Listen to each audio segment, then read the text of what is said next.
কোথায় সেই অহংকার? আমার টাকায় তুমি বেতন পাইতা, আমার টাকায় গ্যাসের ওষুধ খাইতা। আবার যদি হাসিনার মতো গিয়ে কেউ ক্ষমতায় এরকম স্বৈরতান্ত্রিক হয়ে উঠতে পারে, সাংবিধানিকভাবে সিস্টেম রাখতে হবে, জনগণ যাতে ওকে আবার টেনে সাংবিধানিকভাবে নামাতে পারে। বিজয় নিয়ে আমি অত্যন্ত খুশি, একই সাথে আমি একটু শঙ্কায় আছি। কারণ এই বিজয় আমরা আজকেই যে নতুন স্বাধীন বাংলাদেশে অর্জন করলাম তা কিন্তু নয়। আমি আপনাকে মনে করিয়ে দিতে চাই, হাসিনার আমলে আমরা যত সংখ্যক তরুণ তাজা প্রাণ রাজপথে রক্ত ঢেলে দিয়েছি, তার থেকে কিন্তু অসংখ্য বেশি। আমরা ওই বিতর্কে যেতে চাই না 3 লক্ষ নাকি 30 লক্ষ, এই বিতর্কে যেতে চাই না। কিন্তু 71-এ মুক্তি বাহিনীদেরকে মেরেছে এবং অপরপক্ষে আমাদের সেই পাকিস্তান যেটা ছিল, সেই পূর্ব পাকিস্তান যেটা ছিল, সেখানে কিন্তু অসংখ্য মানুষ হত্যা করেছে ওই পশ্চিম পাকিস্তানের, এটাই সত্য। সেই রক্তের নদী পেরিয়ে আজকের এই দিনটির আশা আমরা করেছিলাম না। আমরা চেয়েছিলাম আমাদের বাংলাদেশকে আরো সুন্দরভাবে আরো আগেই করতে, কিন্তু পারি নাই। কেন পারি নাই? সেই জিনিসটা আজকের বাংলাদেশের সচেতন সাধারণ মানুষ, বিশেষ করে ছাত্র সমাজ, তাদেরকে মনে রাখতে হবে। এই কারণে যে সংবিধান হাসিনাকে ফ্যাসিস্ট বানাইয়ে রেখেছিল। শুধুমাত্র সরকার উৎখাতই একমাত্র প্ল্যান আর একমাত্র কথা নয়, শঙ্কা প্রকাশ করছি ওইখানে। এই সংবিধানের আন্ডারে অন্য কোন সরকার, অন্য কোন দল আমরা কাউকে আসতে দেব না। আগে সংবিধান সংস্কার করতে হবে। সংবিধান সংস্কার করে এমন একটা সংবিধান বানাতে হবে যেখানে হাসিনার মতো কেউ স্বৈরতান্ত্রিক হইয়া উঠতে পারে না। আপনাদেরকে আমি একটা কথা স্পষ্টভাবে বলতে চাই, হাসিনা কিন্তু ইচ্ছা করে স্বৈরতান্ত্রিক হয় না। আপনি দেখবেন কলকাতার দিকে তাকান, সেখানে নরেন্দ্র মোদী ক্ষমতায়, কিন্তু কলকাতার নরেন্দ্র মোদী ওর বিজেপি শাসিত চিন্তা ভাবনা দিয়ে বাংলাদেশের মানুষকে যেভাবে নির্যাতন করেছিল, কিন্তু মমতা বন্দ্যোপাধ্যায় কিন্তু আমাদের পক্ষে দাঁড়াইতেন। মমতা কিন্তু কথা বলতেন। কেন বলতেন জানেন? কারণ মমতার একটা এক্সট্রা পাওয়ার ছিল, যেটা মোদী তাকে এবং তার সংবিধানে দিয়ে রেখেছে। কিন্তু আমাদের এমন এক সংবিধান যেখানে হাসিনাই ছিল, আমাদের কোনো দাম ছিল না। একদিন নাকি আমরা নাকি জনগণ সংসদের মালিক, এই সংসদের মালিক নাকি আমরা নাকি ভোট দিয়ে সরকারকে আনি। কিন্তু দেখেন, একবার এই কুলাঙ্গার হাসিনা আসার পরে আমরা কি ওকে বলতে পারি আমার অধিকার, আমার কথা, আমি যেটা বলতে চাই সেটা বলতে দিচ্ছ না, তুমি ক্ষমতা থেকে চলে যাও? আগামীর বাংলাদেশে যেই সরকার গঠন হবে, জনগণকে এমন শক্তি দিয়ে রাখতে হবে যাতে সে রিকল করতে পারে। আবার যদি হাসিনার মতো গিয়ে কেউ ক্ষমতায় এরকম স্বৈরতান্ত্রিক হয়ে উঠতে পারে, সাংবিধানিকভাবে সিস্টেম রাখতে হবে, জনগণ যাতে ওকে আবার টেনে সাংবিধানিকভাবে নামাতে পারে। আজকে হাসিনা ক্ষমতা থেকে চলে গেছে, কিছু আওয়ামী দালাল, শাহরিয়ার কবিরের মতো কুলাঙ্গার, এই সমস্ত বদমাইশ গুলো আমাদেরকে শিখাইতো হাসিনা ক্ষমতা থেকে নামবে কিভাবে।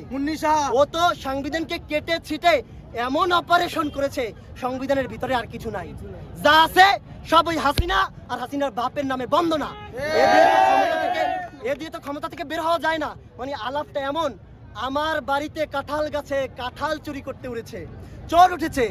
সব যখন বাড়ির লোক সহ গিয়ে সেখানে ঘেরাও হলাম কাঁঠাল গাছের নিচে, চোর বলে, ভাই উঠেছি তো ভালো কথা, নামবো কিভাবে? তুই উঠছিলি কিভাবে? এটা কিন্তু আসলেই সত্য, নামার কোনো পথ নেই। আমাদের দেশের কোন সরকার পরবর্তীতে আসার পর যদি স্বৈরতান্ত্রিক হয়ে উঠে, অবশ্যই তাকে জনগণ যাতে সাংবিধানিকভাবে নামাতে পারে সেই ব্যবস্থাটা থাকতে হবে। আরেকটি বিষয় আমি বলতে চাই, আমাদের আজকের এই নতুন স্বাধীন বাংলাদেশের সংকট, আজকে এই দেশ স্বাধীন করেছে কারা? তরুণ প্রজন্ম। এই হাসিনাকে কারা ঝাঁটাই খাটাইছে?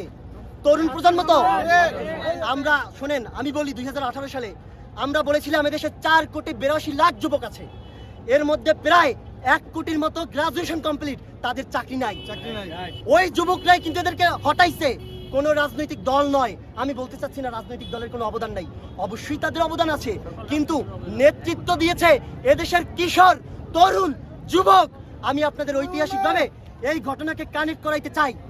এই যে আপনার আবু জাহেলের নাম আপনারা সবাই জানেন না? এই আবু জাহেলকে ঘ্যাচ খতম করে দিয়েছিল দুটো কিশোর। এই মাওলানা সাহেব জানেন না আপনি? আজকে সেই ঘটনার পুনরাবৃত্তি হয়েছে। স্বৈরাচারকে 18 সাল থেকে 14 সালের পর থেকে প্রেস ক্লাব, শাহবাগ, সব জায়গায় দাঁড়িয়ে আমরা বোঝাতে চেয়েছি এই দেশ আমাদের, তোমরা অপরের হাতে তুলে দিও না, বিদেশিদের স্বার্থ রক্ষা করো না, অপরের দেশের করিডোর দিয়ে রেল আমাদের দেশের ট্রানজিট নামে চালাইও না, আমাদের দেশের স্বার্থ বিকাইয়া দিও না। কথা শুনে নাই, কোথায় তোমাদের সেই অহংকার? সংসদে দাঁড়াইয়া শামীম ওসমান সন্ত্রাসী কুলাঙ্গার, জানোয়ার। আমি বলতে চাচ্ছি এটা আমার ভাষা নয়, মাফ করবেন, এই ভাষাগুলো আমার নয়, এদেশের সাধারণ জনগণ এই নামই শামীম ওসমানদেরকে চেনে।